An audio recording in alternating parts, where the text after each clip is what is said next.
আজকে বাজার থেকে টাটকা মাছ কিনে নিয়ে এসেছি।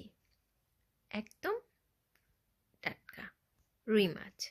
ফ্রিজে মাছ ছিল, তারপরও নতুনভাবেই কিনে নিয়ে আসা মাছটা। এই তো মাছটা ধুয়ে নিলাম, লবণ, হলুদ, মরিচ, ধনিয়া গুঁড়া দিয়ে মেখে নিয়েছি। কড়াইয়ে তেল দিয়ে মাছগুলো ভেজে।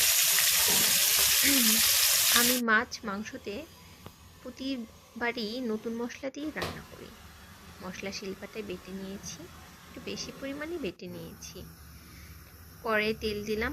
আমি সব তরকারিতে অনেক কম তেল খাই। দিয়ে দিলাম কুমড়ো বড়ি, এটা আমার মায়ের হাতে তৈরি। মশলা কষিয়ে এর মধ্যে দিয়ে দিব সবজিগুলো ভালোভাবে নেড়ে কষিয়ে নেব। সবাই ভাববেন আমার তরকারিতে তেল কম, আমি বরাবরই তেল কম খাই, অনেক তেল কম খাই। বলতে গেলে পানি দিয়ে রান্না করলে বেশি ভালো হয়, কিন্তু কত কম তো আর বাঙালি হিসেবে খেতে পারি না। তাও যতটুকু কম খাওয়া যায়।